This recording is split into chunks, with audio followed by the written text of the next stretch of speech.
And as I was holding the wolf cub, its head turned to face mine, and it actually said "Dada." It might have been the DNT or like, but it looked real. The lips were moving. Oh, sorry. Hi guys, welcome back to Maximum News. I'm your host as always, Max Derrat, and joining me as always is Sybsidian of the Triple S League. Got just a few stories to talk about this week. Not a whole lot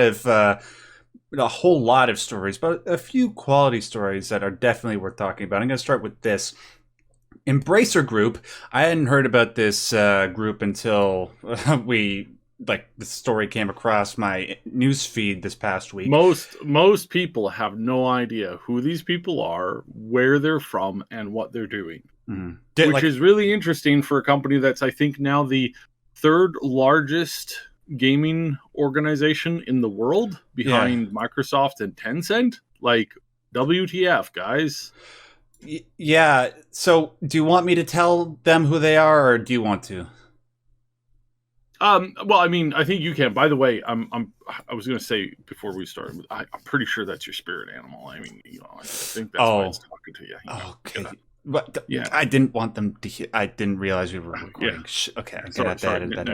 All right, okay. No problem. Okay, so Embracer Group, from what I understand, from what I was able to read from the Game Informer article that, we'll get into the meat and potatoes of this in a second, but Embracer, in case you don't know, they have more than 14,000 employees, 10,000 engaged game developers, and 124 internal studios, one of which, probably the one that most people are familiar with, is THQ Nordic.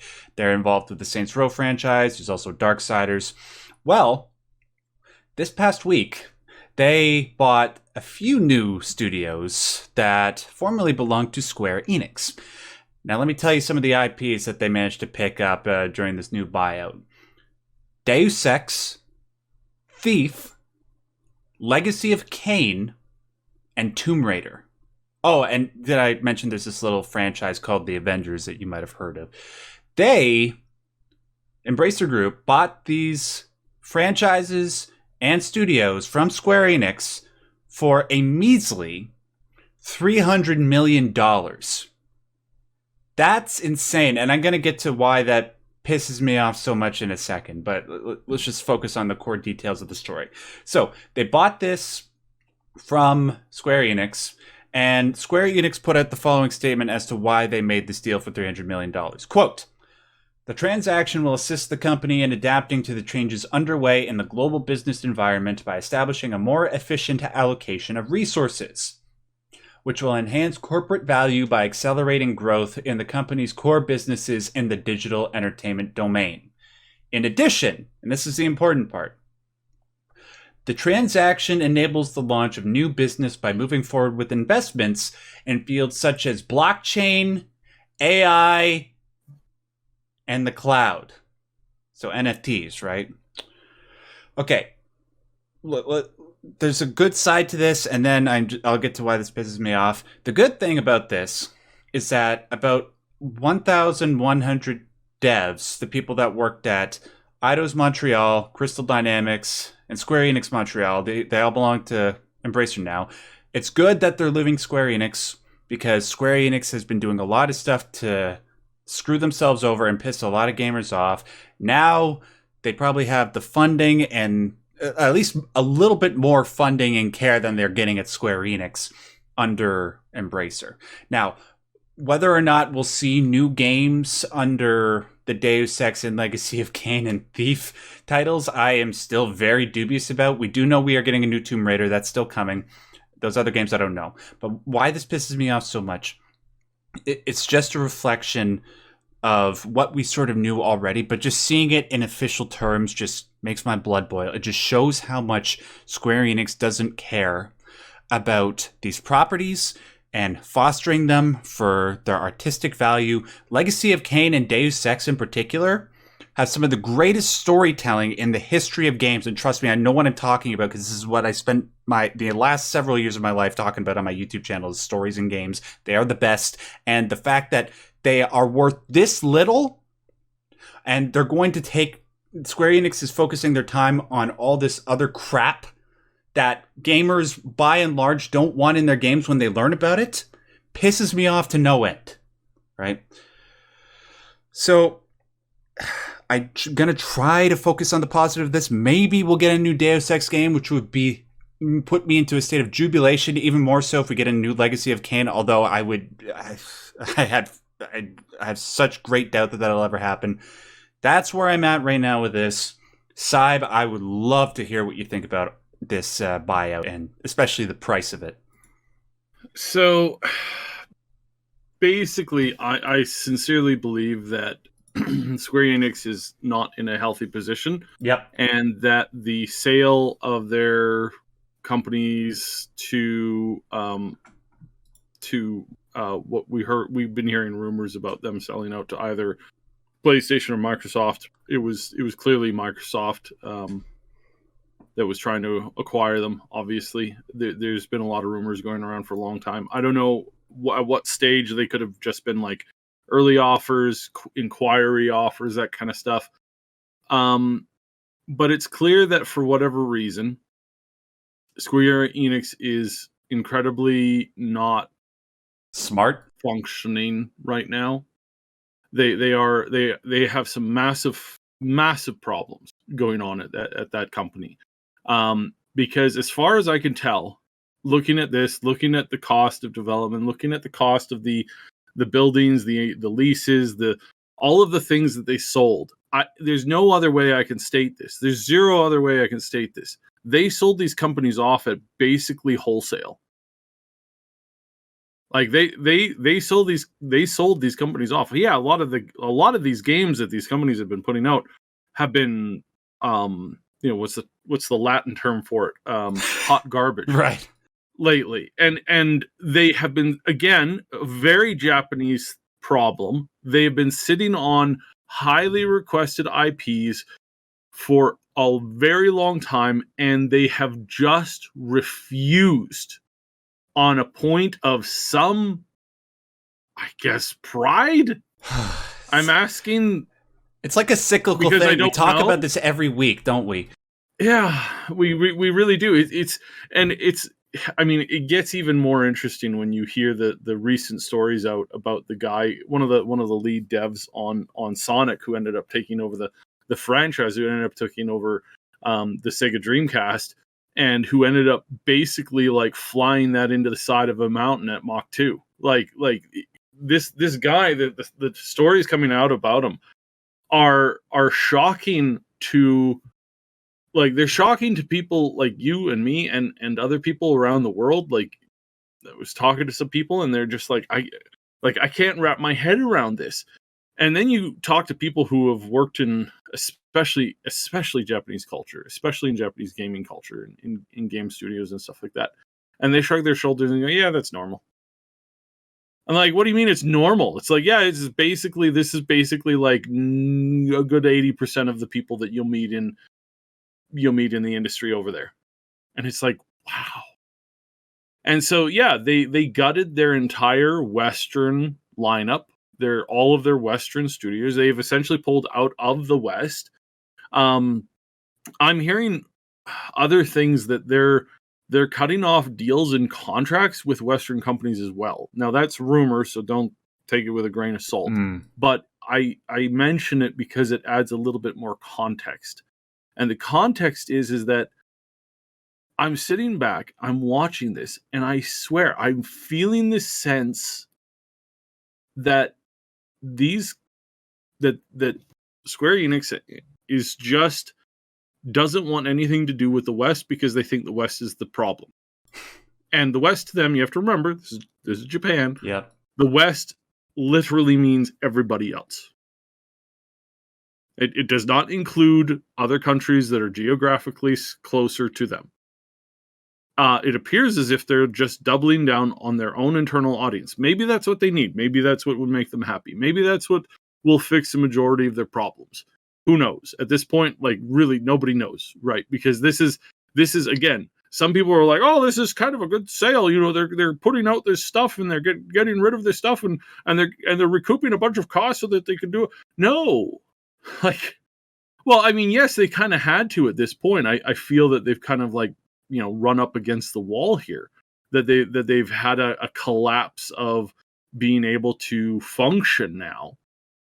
But it's still very concerning as a fan of some of their games, mostly just the previous like older titles. Yeah. But it to me it feels like they were put up against the wall. They had no choice, and they've been suffering for quite a while because of very probably poor leadership focus. There's been a lot. It's not just them. I don't want to put that on them by itself. Like there's been a problem over the last let's face it, like 10 years, the last decade of gaming has been just fraught with companies listening to analysts and outside advisors And not telling them gamers. to do this, the other thing, and nobody wants what these people are selling. And it's been getting worse and worse and worse. And I'm not pointing to any one thing in particular. There's a lot of things that a lot of these studios have they've doubled down on. League of Legends became popular. So there a whole bunch of studios, like almost a decade ago, made this mass dash towards, oh my God, MOBAs are now the new hottest thing in the universe, and all of our future games need to be MOBAs. And every single one that came out failed, one right after the other, just hit the wall at full speed. Most of them were just cheap garbage. I remember playing the one that Square Enix had been working on. And it was like, just kill this with fire, please. And again, I don't want to say Square Enix is the only one who did this. EA did it. EA's one was garbage. There was another one, obviously the one that Activision Blizzard put out. It's kind of a joke. They've pulled all development for that now. It's just sitting in basically graveyard mode, or it's the mode that's one before going to the graveyard.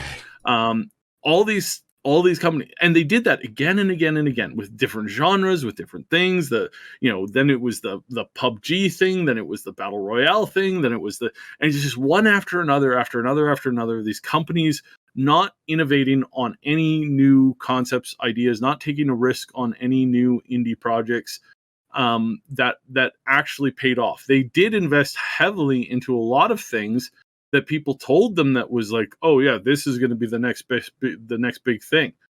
And it's just the failure over and over and over again. And sometimes even when they managed to pull something that was somewhat sort of interesting, somewhat sort of like decent, like Outriders. Outriders was really hot day one, and then it just crashed and burned. Yeah. There's another one which I can't remember because I removed it from my list. It was a Diablo-like game, and oh my God, they went from like almost there to like you guys, you almost got something that's truly magnificent here, and they immediately just destroyed their player base. And then when they realized they made a big boo-boo, they didn't apologize, they didn't back things up, they just dumbed on it more. So again, this has been an industry problem for a while. I can honestly say that out of all of the analysts, and I consider myself an analyst in this industry because I function as one a lot, especially not just for this show, not just for the other shows that we do, but for gaming companies as well. Lots of indie people. I can honestly say that I don't mesh well with most other analysts, and I can honestly say that every other analyst I have met in the entire industry is that's not also like another YouTuber, is full of garbage. Like they are absolutely full of it. One of the highest paid analysts in years said that the next big Bethesda game was going to be the next Elder Scrolls. It was a couple months after, maybe it was a year after Fallout 4. Mm-hmm. Like after Starfield had been announced. Yeah, so it was about 2-3 years. After Starfield had been announced, he said the next one was this Elder Scrolls game, even though they had just said no. And he's like, oh yeah, it's going to be out this year. That to view that story, to view his data on that, You have to join this website that costs in and around north of it's north of 1,000, but I think it's closer to like $2,000. That's the system that this gaming industry has been built on for the last 2 decades. Is this absolute lunacy of stupidity. These big mega corporations asking people who are obviously inept and possibly corrupt to give them advice on stuff. Then they turn to game journalists who don't even play actual games in most cases. They most certainly can't compete in any kind of high level game. Guys, look, Polygon. Excuse me. Yeah, right. I mean, when you hear me talking about games, I got stuff to back it up. Okay, I got the big stuff to back it up. I got the big stuff. I used to be a number one in the top 100 of World of Warcraft players. Now I know some of you are like, what? So let me give you another reference. I was one of the first people who qualified for the first international Halo competition, Halo 1, back when I could actually stomach first-person games pretty decently. Parents didn't give me the money to go because they thought video games were a waste of time. I'm not bitter about that at all. Right.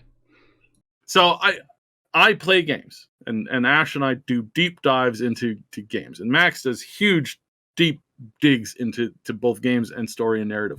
We understand this stuff, and we're standing here saying, hey, we have advice for these companies. And again, I say we, I mean, I don't mean just me. I'm not that pig-headed. I mean we, as in we, the active communicative gaming player base that's vocal in either YouTube or stuff. It's, if you follow me on Twitter, if you follow other creators, Bellular is a great creator. He's just been wildly successful. All these other YouTubers who make good content. Markiplier is another great example of somebody who knows and understands what players want, what community wants, and stuff like that. It's like these people with the fans behind them. And again, it's like wide, go wide, like a bunch of all these content creators. They don't listen to us as in the content creators and you as in the fans and the large numbers of these player bases that you people make up, because it's not just guys. There's a handful of women out there too. I wish there were more. I really do. I wish, and that's part of the problem. That's actually that's a great segue to remind us that is part of the problem.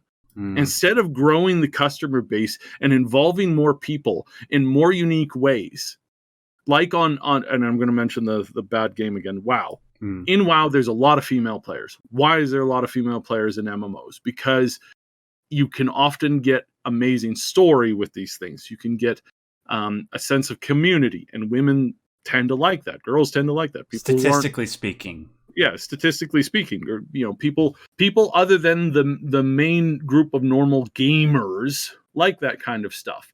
And has there been any push in that regard? Has there been any expansion into searching out these different kind of game modes, or taking a look at redesigning something to appeal to more? But no, they haven't done that. Aside from Sims and a handful of other very minor projects that have received very little funding, there's instead of money being put into games that would revolutionize those kinds of concepts, like role-playing stories, especially like romance interactive stuff. And again, KOTOR is another great example of that. Where you have this interactive romance that you're playing through at the same time you're playing game. Mass Effect, all those kinds of games. And instead of doubling down on stuff like that, what did they double down on? Well, in BioWare's thing, they doubled down on this really garbage game called Anthem and this really crap expansion called Andromeda. That didn't actually focus anymore on those things that it would be pulling in more people that are outside of the normal gamer player base, right? If you go back 20 years, right? The people who grew up on this stuff. And so they've been walking away from this stuff over and over and over and over again, turning their nose up at people requesting stuff, fans requesting stuff. And again, this is all connected to this. The fact that Square Enix was sitting on so many titles. What's your favorite title that they haven't made in like what 5, 20 or not 20? That's too long. Like what's the late English? I'm getting really bent out of shape about this. See? What's the Square Enix game that you would love them to make that they haven't touched for like 7 years? Soul Reaver.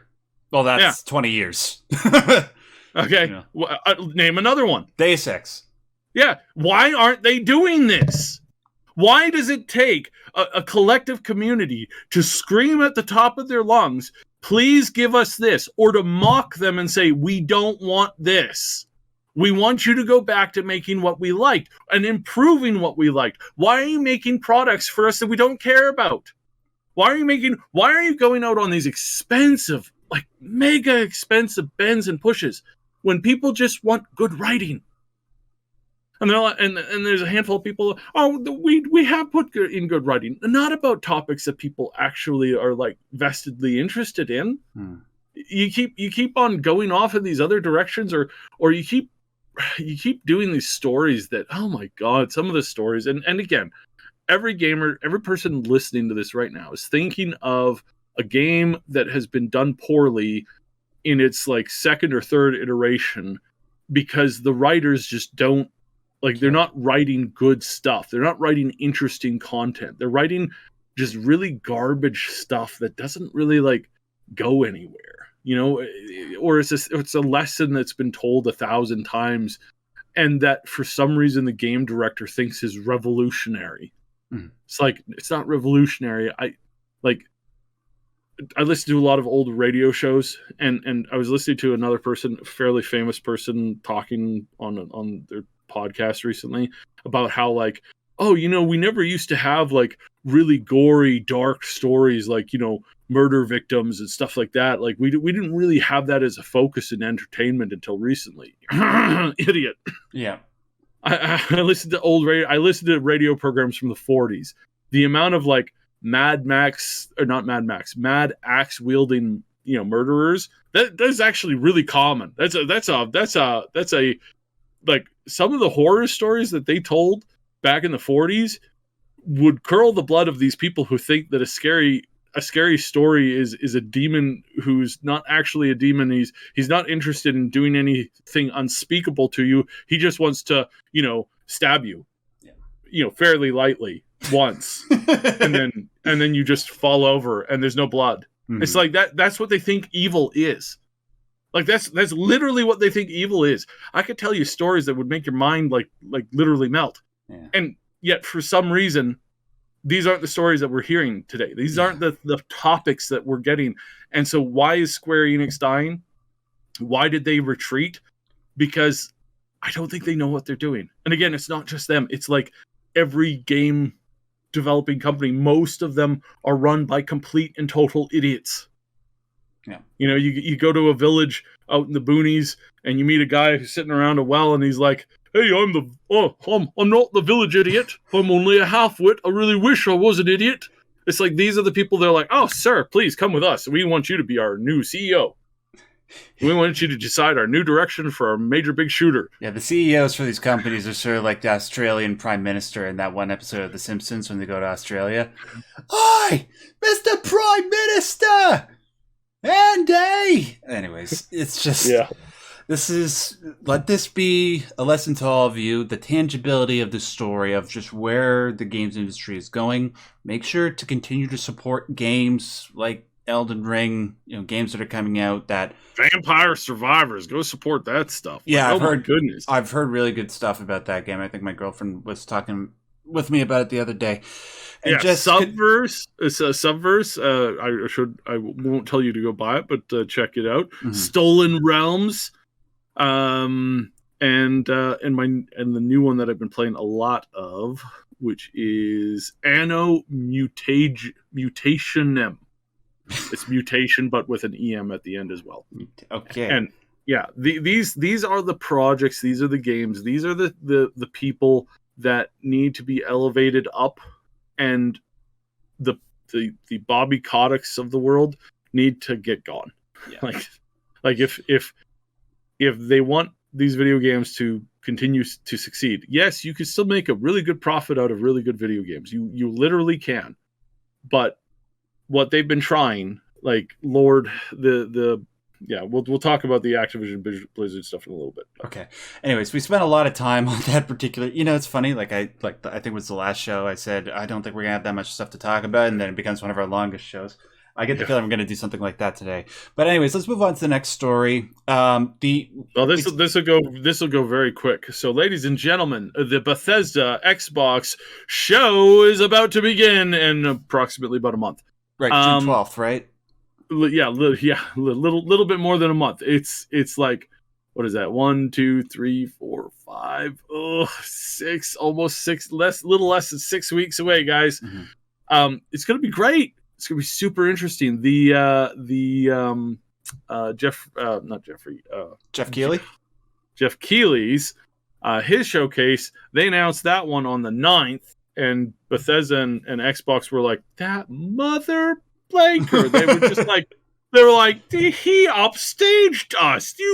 You Jack, blah blah blah blah blah. They were very angry about that because that was supposed to be on the the 16th, mm-hmm. and they shortcut that into the 9th. Wow, guys. How do you look stupid standing next to Jeff Keighley? Right. Excuse me. Sorry. So, I have a very quick announcement that covers basically all the news on this. What games from what studios are we potentially going to see from Xbox and Bethesda? Right. Well, ladies and gentlemen, all of them. Really? All of them? Like even the ones that are struggling at the moment? Like Perfect basically, Dark? That's what we heard is we're going to be hearing from practically all of them. Including Elder Scrolls 6? No, not the games, the studios. Oh. The studios. Oh. So every studio, apparently, again, this is rumor, every studio has sent out some kind of like, hey, we've got something to show at this E3. That what would normally be an E3, which is not an E3 because E3 is canceled. Right. So yeah. So that's ZeniMax Online, Tango, Roundhouse, Machine Games, ID, Bethesda, Arcane, Alpha Dog, World's Edge, Undead Labs, Turn 10 Studios, Rare, Playground Games, Obsidian, Ninja Theory, Mohang Studios, In Exile, The Initiative, Double Fine Productions, I forget how to pronounce that one, The Coalition, and 343 Industries, as well as dozens of indie projects. I think are all sending in something for Microsoft and Bethesda to show off. And originally, some eager beavers jumped on the report saying that it's going to be 90 minutes long. Turns out that's not true. Oh, but Microsoft actually came out and said, we'd like to put a hamper on that. It's not going to be a 90-minute show. That was just an early, generalized, usual estimate. We are probably going to be it's going to be longer than 90 minutes, most likely. Yeah. They know that they don't want to try and keep people pinned down for 3 hours. I don't know why. I think they should take the entire show over to, I don't know, somebody like Joe Rogan or something like that and do a 3 to 4 hour live podcast going over all of the games that they're covering. And again, like somebody like, obviously, I think Joe is interested in that kind of stuff. But yeah, this is huge. Like this is going to be huge. This is going to be a ton of news, including a major reveal on Starfield, of course, a major reveal on another major project that we've been hearing about for some time. Apparently, this is going to be big from Bethesda. Well, no, I don't think it would be from Bethesda. I think this is going to be coming from something else. I'm thinking like one of their big IPs that they've been wanting to get into our hands for a while. So I'm thinking like maybe it's the next Hellblade. Maybe it's the next I don't think it'd be Hellblade though. Like, trust me, I'm more excited about Hellblade than 90% of people out there. But I don't think that's enough of a big property for that to be considered. What's that other RPG? Avowed. No, but that one, I don't think we're going to hear anything major from Obsidian. I think it's still too soon. I think they're still like really early in development. They were acquired in 2018, but they were acquired kind of late in 2018. Which means that they've only had like barely 3 to 4 years to be working on something major. I think they probably need 5 because they were in a really bad way when they got bought out. Like they weren't like hemorrhaging, but they were in a really not a good position. I think they needed a year to recover, and then somewhere in there about a year and a half to recruit, starting at that same time. So about a year and a half, I think, is where they're at, and they're also working on 3 major projects: Avowed, Outer Worlds 2. Avowed, the miniature game, and yeah. So I really don't think they have something major to show, but we'll see. What's that other RPG, the Fate fantasy one with the fairies and stuff? One where the fairy got Fable? eaten by the frog. Fable, right? Thank you. I knew it was an F something. So Fable is, I would put that in the contender. Yeah. Because we never at no point have we ever actually found out exactly where they are on that game.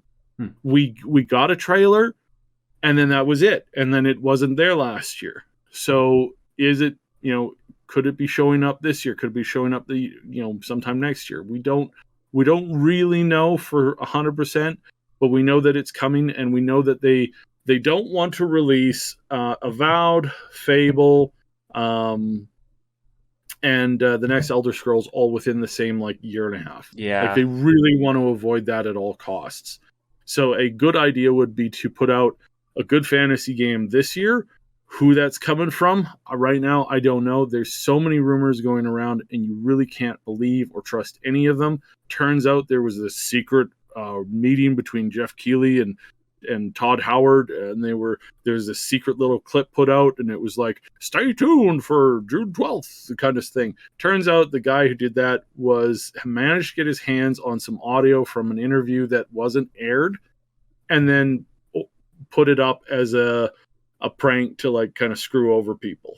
But they got the date right, and that was just a guess. I mean, it's not that hard.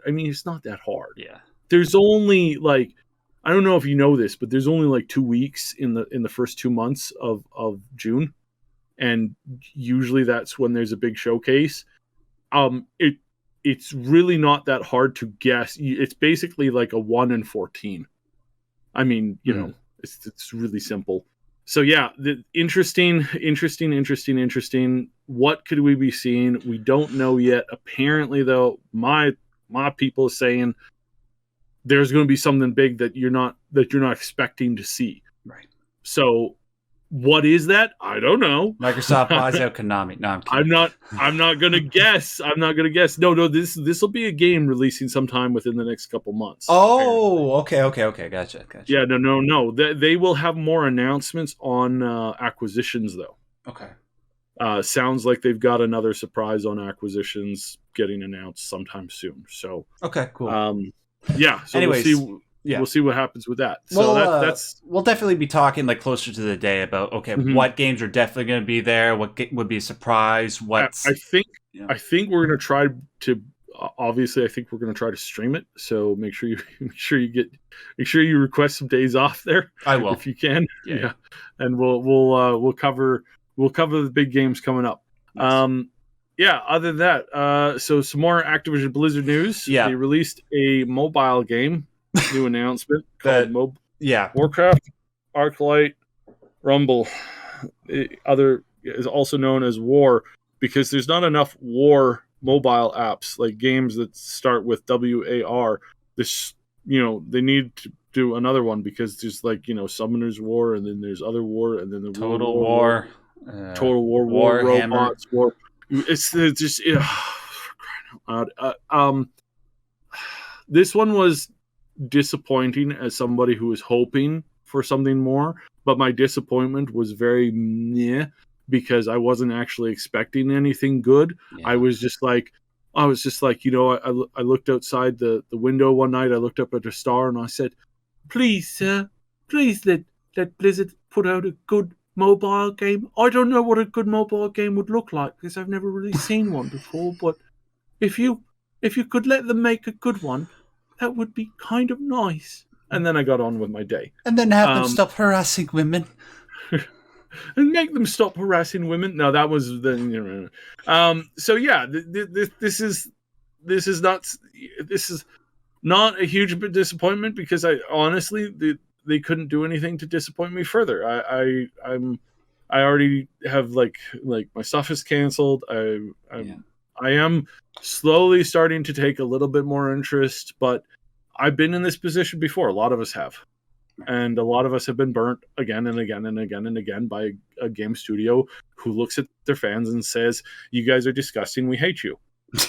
They're projecting most of the time. Yeah. Oh yeah, and they're totally projecting, and they're often disgusting. Right. So one other thing on top of that, speaking of disappointments and news coming out of Blizzard, from what I understand, there was this beta for Overwatch 2 in the last week, right? Mm-hmm. Yeah, okay. So check this out, guys. I'd never played Overwatch ever until this month. My girlfriend, she surprised me with a copy of it. She wanted us to play it together. Played it. Pretty good game. I enjoy it. You know, somebody who's a lifelong Halo fan, I was able to adapt to like the team deathmatch type of gameplay pretty well. I'm still struggling with the 3v3 elimination. Well, no, actually not so much that one. It's the 6v6 one where you have to specialize in all the classes, but generally good. That the experience I've had with Overwatch allows me to sort of speak to what other people have been saying about the Overwatch 2 beta.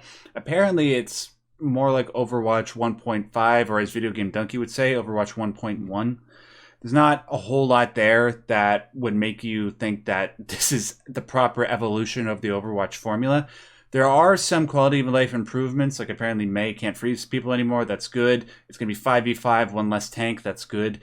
But unlike some of the sequels to beloved franchises that I grew up with, like Call of Duty, Halo, Gears of War, it just seems to be more of the same.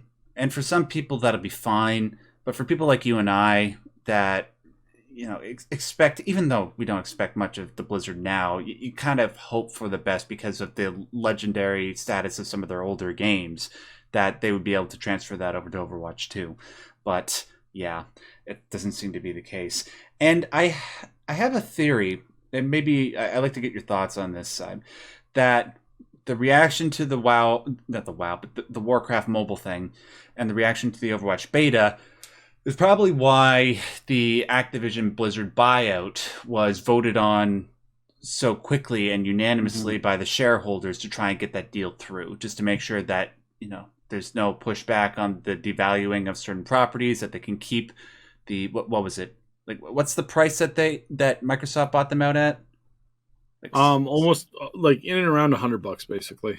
Right. And they have hit over that in the past, and then they had just a litany of just problems with them, and they just continued to fall and fall and fall until they were at like well under 70, almost bottoming out at like they hit like low 55s. And that's when Microsoft basically bought them out and offered them just under $100 essentially per thing. So it's good in the sense that like, I think that if this hadn't happened, and if things had continued to go the way it was, and if they hadn't managed to pull out this, which still maybe not even a victory for them yet, we don't. It is. We have to see what they do with it. It's a partial victory, but the them not having to pay like the full payout, like $400 million to or more to the people who were suing them from within their own company. If they hadn't had that victory, if it had gone south for them, and they didn't get bought out, and instead Microsoft and PlayStation said, you know what, we're done with you guys. You guys are just so bad that we can't take you seriously. So we are we are now hereby canceling. You're not allowed on our gameplay stuff. We're not going to be hosting any of your games going forward. We're going to be refunding all of the games that our consumers have bought on your system in the last like 6 months, and we're sending you a bill for that. Yeah. If they had done that, like if the worst of the worst of the worst would have happened, I suspect that the company would be basically falling apart right about now. Everybody would be jumping ship. There would be runs on company equipment by like employees basically walking out the door. Stealing Probably, pencils. yeah. So I honestly think, again, if things had gone really badly for them, which sure, it's a wistful kind of like thinking kind of thing. But if that had happened, I suspect that they probably would have been down in the 30s or 20s or 10s, or even maybe the stock would have free fallen down to like pennies on the dollar. The board would have basically just like everybody would have walked essentially. And it's not, now I say that, worst case scenario type thing. How close were they to that? They were very close to that. Like, not just a little close. They were very, very close to that happening. They were really, really close to that happening. And if that had happened full bore, they'd be done and gone. And nobody would have seen, like, that would be it. That would be it. You wouldn't, like, we would be talking about, wow, crazy. Blizzard completely checked out in a year. Yeah. The people who were holding on to stock knew that this was a possibility, because we've been seeing it happen more and more frequently. And if you want, I mean, again, this, like, all you have to do is look at Netflix right now. 50% of what they were worth 6 months ago. Yeah. 60%. They're canceling basically everything. They're talking about boosting up. I know how they can fix themselves, but I don't think they have the guts or the brains or the smarts to do it. So yeah, and brains are different than street smart. Anyways, yeah. So yeah, I think this is bad. The New York there's a group in New York that do more. They hold a whole bunch of like retirement funds for companies and stuff like, or for employees and stuff like that. They are now suing essentially the board and Bobby Kotick for failure in leadership. And they're going to be trying, like, yes, they already voted to take the money out, but they're arguing that they probably could have sold out at closer to like like 150 per share. And I think that's true. I think there's a obvious arguments that they can make for that. And I hope that they go after the board, they go after Bobby, and they hold them accountable. I wonder how they would argue against that. Like, just how the fallout of everything that happened last year. It'll be interesting, but we probably won't see too much of that, because I'm fairly positive that that they're going to try and sue essentially the board or a collection or particular people on the board, and that they'll try and force them to pay out of, and they'll probably settle out of court. So Bobby will probably be like, okay, on my way out, I got a $300 million severance, so I guess I could part with 100 million of it. That kind of stuff. Yeah. I like, and again, they're doing this to get something. I don't think they're doing this to like, burn the witches at the stake. No, they're doing this to try and like muscle out an extra 100 to like preferably they want like an extra like 500 million, for their stockholders and their stockholders alone. And I think if they go after certain people on the board, they probably get that collectively out of a bunch of them. Yeah. So that's what's going on. All hearsay, all not hearsay, but like all rumors and very convoluted at the moment. Don't necessarily get your hopes up. And we still kind of want to see what happens with these, with these lawsuits, and we want to see more proof and stuff like that come out so that we can make a proper judgment on stuff. But right now, I mean, the evidence has been piling up for a while now, and we can definitely say that we really just want Bobby gone. He's not a very good leader. He's not a very good. He has no interest in the products. He has no interest in the art. He yeah, sure, he helped them become a successful business thing, but there's a point where that starts to just consume the everything around them because they just want more and more and more and more profit, and paying employees so that Pennies.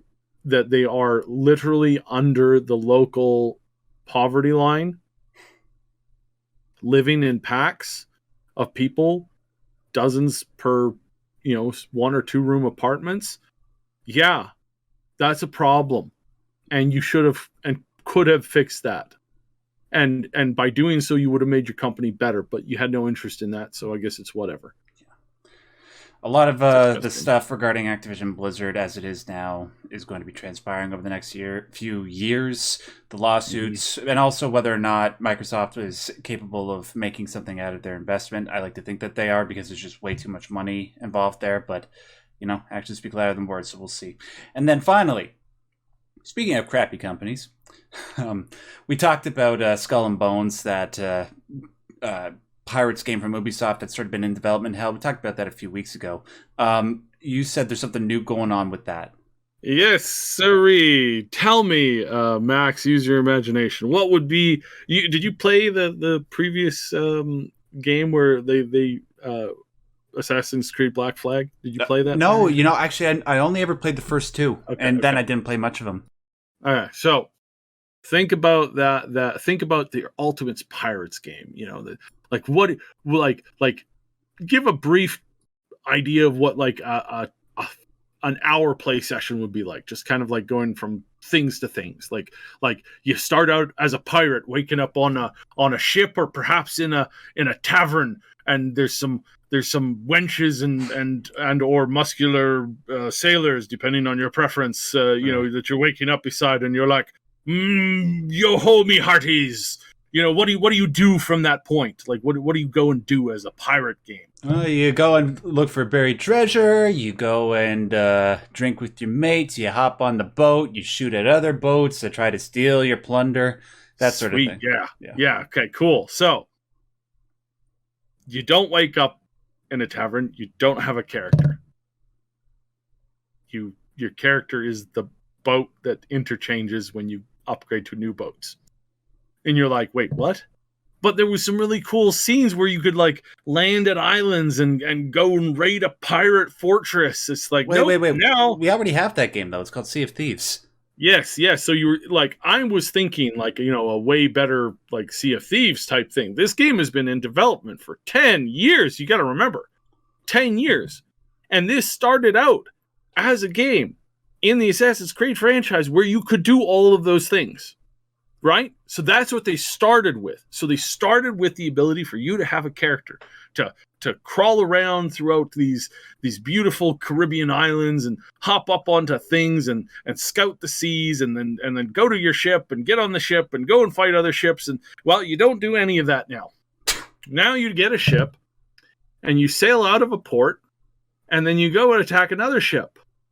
And you're like, oh well, certainly you've got to have like, you got to have a crew, right? You got to have a ship full of crew. So there's going to be some crew members. You're going to have this big chart, and you're going to have Daisy and One-Eye Jim and Bob and Cutthroat Bill and all that. No, actually, you just have a green bar that shows the number of people that you have. And when you go into a fight and you lose half of them, you replenish them by consuming another green bar that's called food. Wait, hold on a second. I heard this past week that there was leaked gameplay from Skull and Bones. Is this what you're talking? Is that what it is? Yes. When you take damage and you're like, ahoy me hoity, my hoities, hearties, ahoy my hearties, quickly go to the ship and fix the ship. It's like, what is that? Now, in this really awesome other game that you could play that does this, you literally pick up wood planks and you run over to the holes and you're pounding these, you're holding it against the water, you're pounding the nails in, and you're okay, Captain, we've managed to plug the holes. Okay, quick, get the water out of the ship. Okay, all that cool stuff, right? Also, not any of that. This is now a use lumber, fix the ship, blue bar, boop boop boop boop boop boop boop boop boop boop. Ship has been repaired. Go, Captain. See that fortress over there? Yes. So are we going to invade it? Is this going to be awesome? Are we going to invade a fortress? No, you're going to shoot at 2 towers. And then when those 2 towers are gone, then you get, some money gets thrown onto your ship in this like little miniature like thing. And it's just like, boop, money. And then you get to sail on. And then you see another ship and you're like, at least we can board another ship, right? Well, not really. I mean, you board them, but it's not actually, there's no scene or there's no like combat and anything. It's just 2 like red lines that go back and forth, and then you take the ship or you don't. And then that's it. That's the game. And that's recent gameplay footage, huh? That's recent gameplay footage. Oh my God. That's recent gameplay. This game has been in development for 10 years. They've been working on trying to make this game the best that it could be. And what you have is you have a bunch of little bars on your screen that go up and down, and you got to go and fight stuff. And I mean, sure, I guess that's the same as an RPG, but at least you could like go places. At least you could get on dragons and fly around. At least you could, shoot some geth or do some other stuff or have some interesting conversations. No, the only thing that we've got here is we've got a ship simulator that you float around to other ships and you shoot them. I played a game on the first Xbox like this that I showed my dad. This was the exact mechanics of that game. What game was that? I can't even remember. First, I'd have to look it up. Points to somebody in the comment section who can point it out. I know there was like a plane game that was kind of like that called Crimson Skies, which was actually pretty dope. But I mean, yeah, but Crimson Skies had story. It had interesting fights. It had verticality to it. It had, it had some really cool moments in it. And right now, like there are plenty of alternatives to Crimson Skies that took what was there and evolved upon it within other franchises. With Skull and Bones, why would people want to play that game when you have, from what I understand, a really great alternative with Sea of Thieves? I don't know. Maybe Ubisoft is just depending on their blind, unconscious player base to pay for it just because it's an Ubisoft game, kind of like they expect people to pay for the AC games, I think there'll be a lot of people who do just that, and they will be because these people aren't like the people who are going to run out and buy this game day one. They're going to run out and buy this thing because they think this is going to be like Assassin's Creed Black Flag. Yeah, because they don't listen to people talking about this stuff. They don't check reviews. They just buy games. I know people who do this. And they just go and they just buy a game and they're like, oh, wow, this is terrible. It's like, then why did you buy? Like, everybody knew it was terrible. Why'd you buy the game? There's still like 60 people who log on to play Babylon's Fall. It's like, what the hell is wrong with you? Yeah, there's so many other games you could choose from that company. Play Nier Automata for... Okay. You can literally play anything else that is 100 times better. Like, good Lord. And so, yeah, so this game is going to make some sales. It's going to recoup probably a very small percentage of it, what they've spent on it for over the last decade. And they're going to hop into the game expecting one thing because that's what they're going to try and like market it as. They're going to be like, oh, look, Pirates game from, oh, yeah, you remember this? You remember the good times? Remember the good times where you were the assassin walking around on these little islands? Remember that? Remember that? Yeah, remember that. I hope people remember that. And then they look at what this studio has done now, and they never buy another Ubisoft game again. I don't get why people... I don't get it. I stopped playing WoW games. I stopped playing all Blizzard Activision games when this stuff happened. And they appear to be getting back on track. One thing that we missed that I want to add is that apparently, this is being reported. We do not have definitive proof of this, but apparently there are no loot boxes in this new Warcraft Arclight Rumble. Apparently, there's not even random items or anything like that. Apparently, it's like, hey, you want to buy this unit? Yeah, cool. It costs like $1.50. Cool. Okay. And do I have to buy this unit like 10 times over to get it to max out to like its top strength? No, you just play with it. Okay. So is there some kind of a gem system that I have to buy in order to be? Nope. You just play the game. but surely there's a diamond that I have to farm, through microtransactions in order to get the. Nope. It's just buy what you want to play with what you want to play with. There's maybe a top cap of like $200 worth of microtransactions that you could spend altogether if you wanted to literally buy every single thing in the game, which you absolutely do not need to do whatsoever. And in fact, we're worried about that. So again, this is all reportedly, guys. Yeah. Reportedly, they are also putting a cap on how much you can spend per day, so that I don't think it's just per day. I think it's per week. So you can't actually spend like the store is going to refresh every like week or something like that, and you're going to be able to buy what you want. And then when you bought out everything, there's nothing left to buy until they release more content, and they will prevent you from spending money on the game that you don't need to spend. So basically offering a protective mode for kids. Yeah. Now, if I want to see this first, obviously, I want to see this in action on the list to get like early access to it, which I won't be spending money on. But we'll see. We'll see. And if this is the case, then I will say, good job. Good job. Seriously, good job. Do it again. Yeah. Well, like I said, hopefully that it seems that with the Microsoft buying an Activision Blizzard, that they're going to start taking this stuff seriously, and hopefully that's a sign of positive things. But that's just one example. Yeah. Gotta have repeated examples of good behavior. All right, but guys. As far as Ubisoft goes, do not hold your breath on any products coming out from them for the next few years. Yeah, I beg you, please do not rush out and buy any of their games.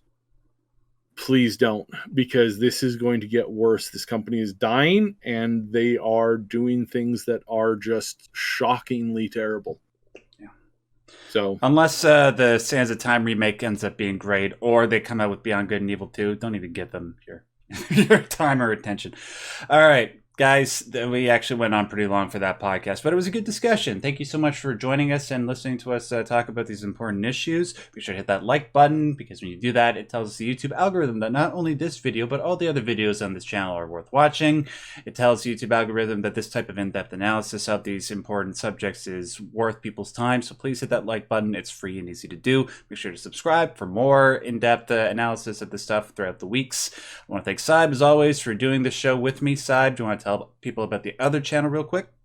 Yeah, Triple S League. Just the Triple S League. We cover lots of game stuff. And you guys can find me on all the relevant forms of social media, just at Max Derrat. If you're interested in hearing about games that are, fully completed and worth your time, and might not be the newest, but are still worthwhile gaming experiences, make sure to go over to my personal channel, which I'll link down in the description box below, where you'll, this coming week, I'll be talking about one of the greatest JRPGs of all time, Chrono Trigger, came out 27 years ago, and why it's definitely worth your time today. That's it for this episode, and until we do it again next week, guys, I want to remind you, as always, and as per usual, stay yellow.